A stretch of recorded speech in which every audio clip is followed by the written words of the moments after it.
point sensors were, sorry, just saw that recording. As we mentioned, about half of the sites were covered with point sensors. And so that's where you can see about half of the spatial bar here is blue and half of it is this kind of coral color, meaning it's missing, right? We again have no point sensor monitors on half of the sites. If we go to the temporal bar, it gets a little bit, you can see we have lots of little bands, okay? And the reason for this is because the data that we received through the operator from vendor A were 15-minute intervals. And and what was reported was the average methane emission rate for that 15-minute interval. And all intervals were reported. Okay, so we do have some that say 0. We have others with non-zero values. We also have some that were reported as NA, which to our understanding are times in which there was low wind or faulty sensors when an emission rate could not be determined. Okay, and I should say gas was unable to be detected or not detected. And so in that case, that's why you see these coral bars scattered throughout the year, because there are times at which we received NA, and therefore we are again essentially blind to what's happening on the site. The other thing that I've marked on here is, if you look on a bar starting at day 1 at the bottom, maybe around day, I don't know what that'd be, 20, 30, I marked an install date to indicate that for this operator, there were certain sites that did not become active, or they didn't actually install these point sensor monitors till partway through the calendar year.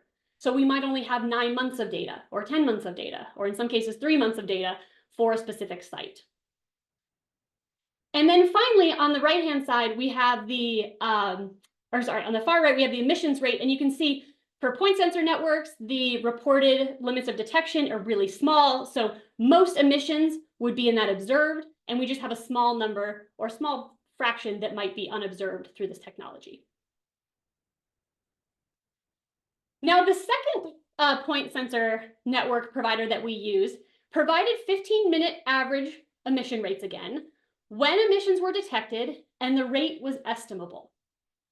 So the spatial and emission rates bars here look exactly the same as the previous point sensor network. What changed now is this middle bar that you now see some green and some purple. So again, what we see here is the green bars now represent when there was an observed emission. And then at all other times, I just don't have like a file, say a record in the data. So I don't know whether or not there was no emission occurring at that time, or whether or not like the system was blind to it, right? In terms of it was like a period of no information when the wind was blowing in, I'd say, unreasonable directions or something like that. So this is slightly different because in the previous data set, I did have zeros that I knew were, say, true zeros. And in this data set, I don't. I just have unreported intervals. Okay, so this leads us to the space of now extrapolation, right? So I've put the aerial coverage bars next to the point sensor coverage bars, and I've put these gold stars at the bottom to indicate, basically to mark any of these dimensions that have any of this missing coral inside of them. Because if they have some of that coral, that indicates that we don't have complete coverage along that dimension, and we need to do some extrapolation. So on the spatial side, you can see not all sites had point sensor networks, so we would need to extrapolate to those. In terms of the temporal, neither data set measures the site 24/7. The aerial, we see a lot of missingness, right? Because we only flew 2 days out of the year. The point sensor, we have, I'll say, intermittent missingness when we had NAs. And then along the emissions distribution, any type of instrument that we're using has a minimum emission that it can see. And therefore, we're going to use the literature with more sensitive instruments to try to estimate what was missed by this technology. And again, the goal here is that at the end, we would end up with this comprehensive emissions estimate. Okay, so diving into these extrapolation methods then. Most of these are pretty simple. And so, but we wanted to come at this work and say, what differences do we see? Does it even matter how we approach filling in the missing data? And so for this first one, again, here's our aerial temporal bar. So where we have, say, 2 days monitored out of the 365. For the unmonitored periods, we considered a couple things. The first we did was just a simple average. So take an average of what was observed across all sites and fill in the coral time periods, right? So I can take an average and then just, multiply that by another 363 days. The other thing we did was account for when the well site was producing. So again, some of these sites didn't become active till midway through the year. So we said, well, if we're going to extrapolate, it doesn't make sense to extrapolate a full year for some of these sites. So let's at least account for the times in which it was inactive. And then the final one, we did a production weighted. So what this is we basically we calculated the total emissions in the month when the aerial survey was conducted. We divided by the production during that month to get a methane intensity for that month. And then we multiplied by the 6 months of total production so that each of these aerial surveys, again, was extrapolated out 6 months to get the full 12 months.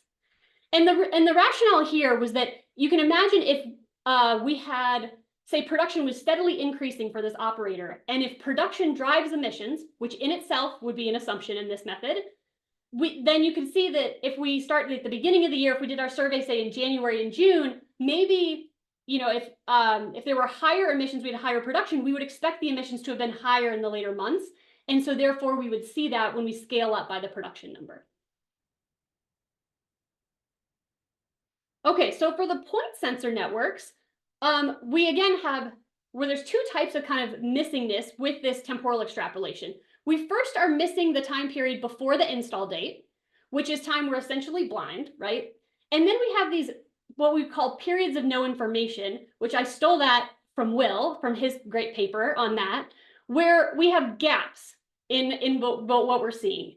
And one of the things that we looked at was for this point sensor network that actually reported the NAs, these periods of no information, we looked at what fraction of the time did we get NAs. And at least for the data set we were considering, you can see we are up here near 50% or 75% of time when there was no information available. And so this said that, we can't just ignore this. If these percentages had been really small, maybe we would be willing to say, in periods of no information, we're just going to assume there was 0 emissions and move on, right? But seeing this level of missingness, we said this feels like this needs to be addressed.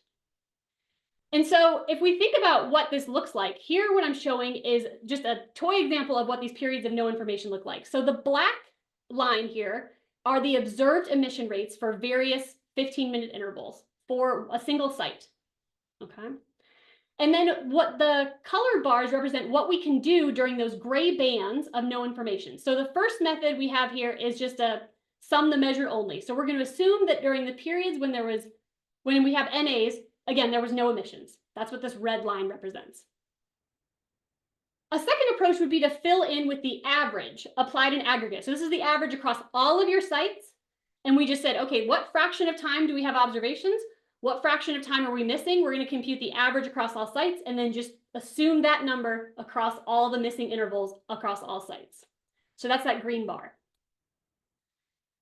The third one is the same as 2, but it's applied on a site-by-site basis. So we would say, okay, this site was missing these periods, and so we're going to fill in which is the average of this site. So this acknowledges that some sites may have higher emissions profiles than others, and therefore this would be better done on a site-by-site basis. And then finally, we explored this idea of linear interpolation, which is shown by this blue line here, right? Where we take the endpoints of the periods of no information and assume just a linear trend between those 2 points. Now you can imagine if the period of no information is pretty short, maybe, again, these are 15-minute intervals or averages across an interval. Maybe if we're only missing one 15-minute point, we're fine doing this. If we have 3, 4 hours, 8 hours, a couple days of no information, maybe we feel less certain about this approach. Or we can think about the pros and cons of it. But those were the 4 different methods we considered for temporal extrapolation for these point sensor networks. Okay, so then moving away from temporal extrapolation, now thinking about spatial extrapolation, right? So this is again for the point sensor networks. Half of the sites had point sensors, half of them did not. Now note, spatial extrapolation was not needed for our operator because they flew all of their sites for the aerial data. So it's not needed for the aerial data, but for the point sensors it is. And so what we did is we just made these little box plots looking at site characteristics. So these blue kind of orangish boxes represent the sites that had point sensor A. The green represent those with point sensor B. And then we also, when available, put down the data for the unmonitored sites.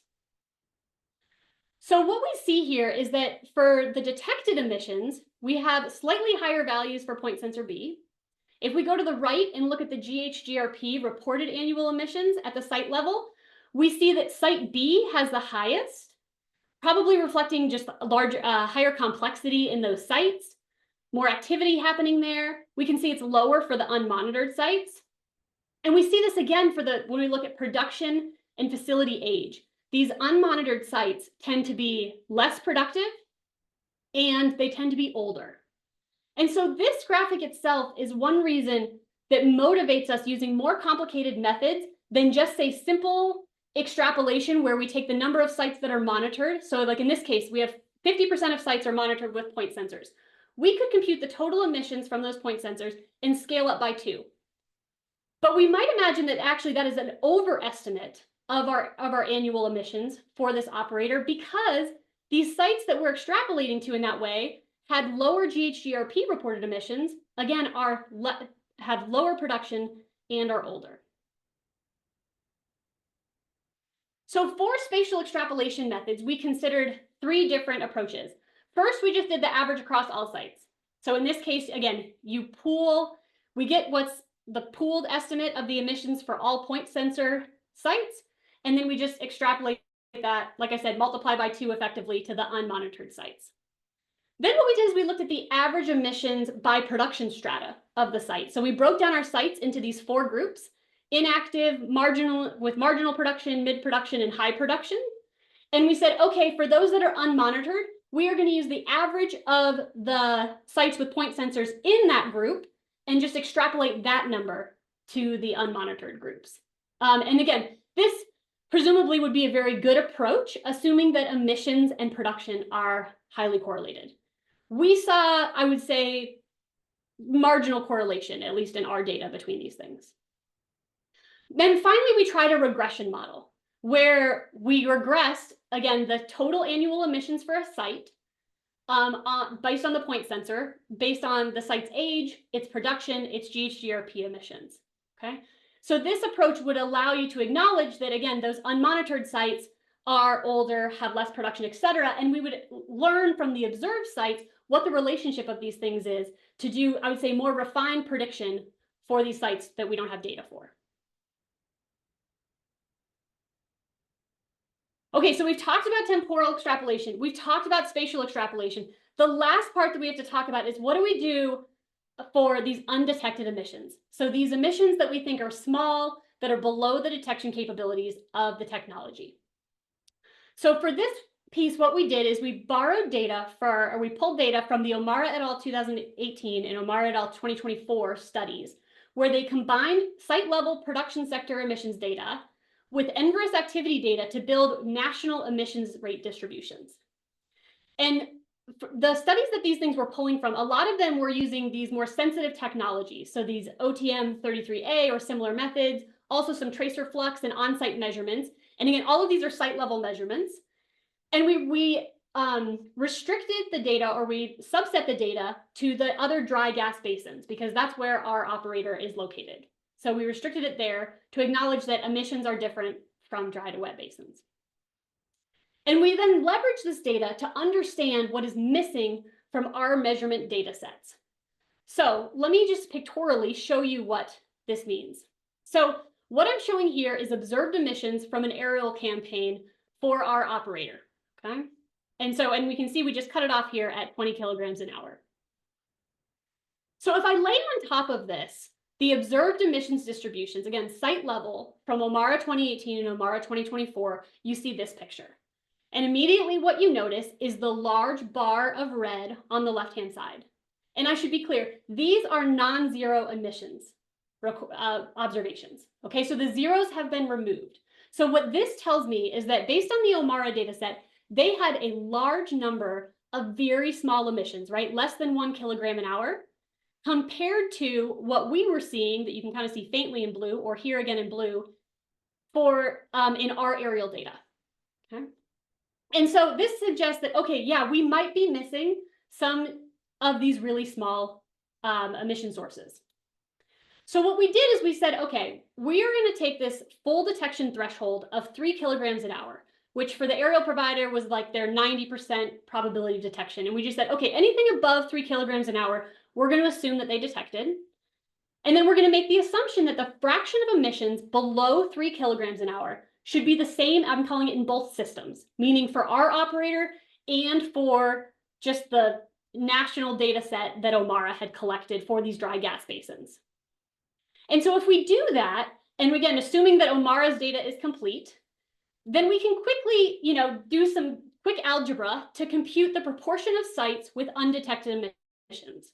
So what this little equation shows here, this first term, it says that, okay, the number or proportion of emissions between 0 and the limit of detection that were undetected is equal to the ratio of those that were between 0 and the limit of detection for OMARA divided by those that were greater than that limit of detection. So again, this is like the ratio of the left-hand side of the distribution and the right-hand side of that distribution for OMARA. We then scale that up by the fraction that were above the limit of detection measured, so for our data, and subtract off those that we actually detected below that. So again, although we used 3 kilograms an hour, there were some detections that were already less than 3 kilograms an hour, so we want to account for that, right? We weren't missing the entire left tail of that distribution. After we get this number, this fraction, we then randomly select sites that had no emissions detected and replace the 0 with 0.9 kilograms an hour. Why 0.9? Well, this was the average in the OMARA data for the observations between 0 and 3 kilograms an hour. We have since, using this method, expanded this to use a Bayesian approach where we actually sample from the distribution or a posterior distribution that combines the OMARA data and the observed data instead of just imputing the same number every time. But this was kind of our first hack at getting an approach where, again, we felt like we were hitting or at least taking a step in the right direction towards that comprehensive emissions estimate. Now, when we performed this algebra for the point sensor networks, the method actually suggested that all emissions were measured, okay? Which is probably not realistic, but knowing that these point sensor networks had lower limits of detection than what we were using for the aerial, it seemed like a reasonable thing, and we said, okay, we're going to move forward with that. Okay, so to show you the results here, so we created an anonymized operator data set. And this was, again, just to, we have been so fortunate to have some great operator partners that have worked with us, but obviously they're also trying to figure out what this measurement means for their system. And so the way we kind of came to a good place in order to make sure that this paper could be focused on the methods rather than, what was this operator's inventory, we created this anonymized data set where we took 200 of their production sites. We took specifically 50 with type A point sensor monitor, 50 with type B monitor, so it reflected their system. And again, we still had the aerial data survey twice per year. And then we created what I call like a noised data from their methane monitoring deployments on these facilities. And the way we did this, there's lots of details in the SI for this paper, but for each site, we assigned a random scaling factor drawn from a common distribution. And then for each of the data elements associated with that site, we took another randomly generated value, so factor, centered around the site-specific factor. Okay, so if I do something, suppose I generate a random scaling factor that says, I'm going to increase the emissions for this site by 10%. Okay, that becomes my site level factor, say plus 10%. And then I would generate some small value around that 10%. So maybe some data values get plus 8%, maybe some get plus 12%, maybe, so it's varying around that site-specific value. And this was our approach, and that we were then able to verify that we didn't remove the inherent relationships in the data, right? If we just randomly added noise to everything, what would happen is we would dilute any patterns that were there. So if there was a clear relationship, say, between production and emissions, we would have kind of broken that in the process. Okay, so for the temporal extrapolation results for the aerial, what I'm showing you are 3 bars. This again gets us an estimate of the measurement-based inventory based on the aerial data itself with 3 different temporal extrapolations. And then the little bar, kind of neon green bar on top, are those where I've accounted for the small emissions. So that's the additional bump that you get when we do this inferring undetected emissions. So overall, what we see is consistency across these different methods for these different temporal extrapolations. And again, one of them was just taking the overall average of all sites. One of them was taking into account months that were non-producing. And then one of them was doing this extrapolation based on the average for each production strata. But overall, these are within 5% of each other. And we found a relatively small contribution from unmeasured emissions. So it's about 4.5%, which is a little bit less than what we've seen in the literature. We've seen papers that have said 9% were undetected. Obviously, this depends on what technology you're using. Some have said like a large number, a large proportion of the inventory comes from undetected emissions. Again, in our case, it was just under 5%.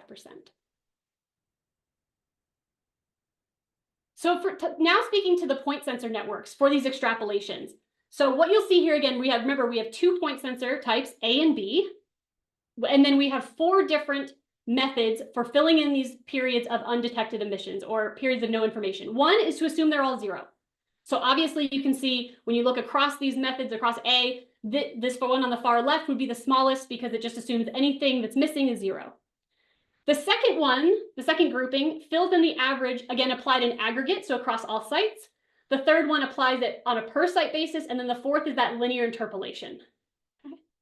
So again, the first thing that jumps out to you is that for sensor A, the 50 sites that had sensor A, we see a much smaller inventory from those compared to sensor B, and we'll talk more about that in just a second. We see rough consistency across the methods of these bars, with the exception that like that 2B there is double the other methods for B. So when we're filling in with the average across all sites, we can see this thing jumping up, right? And then 1A is also about half of the other methods for A. Again, this was just assuming all 0. When we account for those pre-install months, which is that neon green now at the top, right? So what happens when I account for the fact that like there were periods before the thing was installed that I was blind?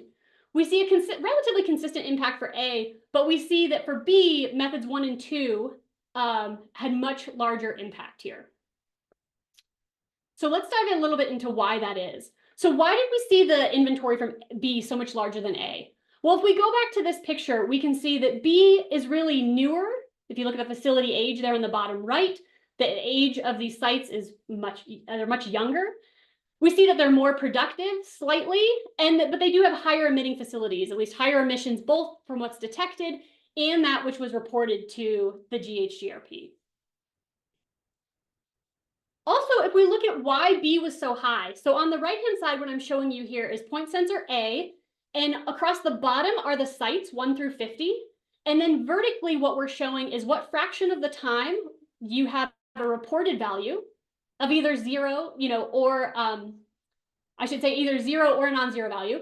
The orange represents unmonitored, okay, when there was just no active monitor on it. And then the purple represents the no information, those NAs. Okay. On B, you'll see on the point sensor B, recall that when they gave us NAs, or sorry, they did not give us NAs, so we don't have any no information times. All we know is we either have reported data when we know the sensor was there, or we have unmonitored data. And one thing you'll notice right away is that for point sensor B, these seem to have been installed during this 2023 calendar year. So for some of these, right, like on the far left, 75% of the time they were unmonitored, meaning they were installed in like September, October of that year, right? So I'm getting just a quarter of the year of data. So with 2B, why is it so high again? It's because it's being filled with the average across all of the data. And we know that averages are sensitive to outliers, right? So when you have a skewed distribution and you have a large pot of data, if you have 1 or 2 large measurements, that average is going to get pulled up, and now you're filling it in everywhere. So it's not just restricted to like impacting just your site, it's all sites. And again, why are they so impacted by the unmonitored periods? Well, again, those first 2 methods are an aggregate. So again, the average across all sites are filling in those unmonitored periods, where again, the third and fourth, it's just the site-specific ones. Okay, moving on to the spatial extrapolation. So what I'm showing you here on the right-hand side, across the x-axis are the 3 different spatial methods. So S1, S2, S3. Again, remember the methods here for extrapolating to those sites that were unmonitored. We could just take the average of the sites that were monitored. We could do average by production stratum, or we could do this regression model, right, that accounts for the age and accounts for the GHGRP reported emissions, et cetera. What inside each of those kind of bigger x-axis buckets, we see the different temporal methods, okay? And you notice that there's no T1, we just have T3, T4, T5. So we've dropped T1 because if you recall, T1, that temporal method, assumed that all missing data was 0. And we know that that's unrealistic. We know that when it's missing, there's still a chance that there was a non-zero emission occurring. And so we just dropped that from consideration here. What we see on the right-hand side is the methods when we just, again, take the average across all sites and extrapolate that spatially. These methods are giving us, on average, approximately 1.8 times and 1.2 times as large of the methods on the right-hand side here. So we see that we get much smaller inventories when we move to these more complex methods. Okay, so putting all of this together here, now you see the pictures with the aerial inventories on the left and the final point sensor network inventories on the right. And again, we were working through that diagram I showed at the beginning where we're just getting an inventory based on each technology individually at this point. The first thing that should jump out at you should be the height of the bars across these two graphs, right? The aerial inventories are much, much higher than the point sensor network inventories, regardless of the extrapolation. We've seen some other works that have also found such things, like the Chen paper showed that point sensor networks are about 75% low on average. There's also been some other work that noted that these aerial surveys have an error, can have an error of about 18 to 48% error. So that could be contributing here. The temporal methods overall for the point sensor networks are pretty similar, again, unless you're assuming 0 for all missing data. We see the spatial methods for these point sensors have a bigger impact. And again, that shouldn't be surprising to us, given the differences in the site characteristics between which sites had point sensor networks and which did not. So generally, again, the more complex method, we're seeing decreases or just lower estimates in the emissions. So this kind of leads us to, this is where we're at with challenges for emissions inventory development, right? The real challenge here, at least the way that I see it when I come at this from a statistical approach, is that the selection and deployment of technologies was really driven by operational practices. So as the operator that we were working with was developing new sites, they went and their higher producing sites, that's where they deployed the point sensor networks, right? So that's why I have more data on that set of sites. But that creates bias if I'm just thinking about all my sites in kind of the same plane and I'm doing very simple extrapolation approaches. So and I think this is where, operator insight and data beyond kind of that GHGRP data is really important for us to understand emissions. As soon as we mentioned that when we started creating these graphics, our operator, partners were like, of course that's like that. Well, yeah, that was intentional. And you're right, from an LDAR perspective, it was absolutely intentional. From this kind of data processing or inventory perspective, it's less ideal, right? And so this brings us to the fact that the quality of the emissions inventory is really a function of the quality of the data. Obviously, how good are the technologies at detecting these emissions and quantifying them? And then also, though, I would say equally as important is the appropriateness of the analytical methods that are being applied to the data.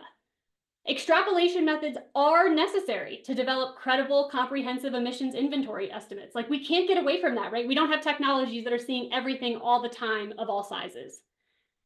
And so really, though, we need to rely on consistent methods. And that's what this paper and this work has really tried to do, is move us in that direction to say, hey, here are consistent methods where you can say, and hopefully just some transparency around what did you do to get to that final answer. But if we have a consistent method, the way that we should think about this is that if I were to go get more and more data, my estimate should always get closer and closer to the truth.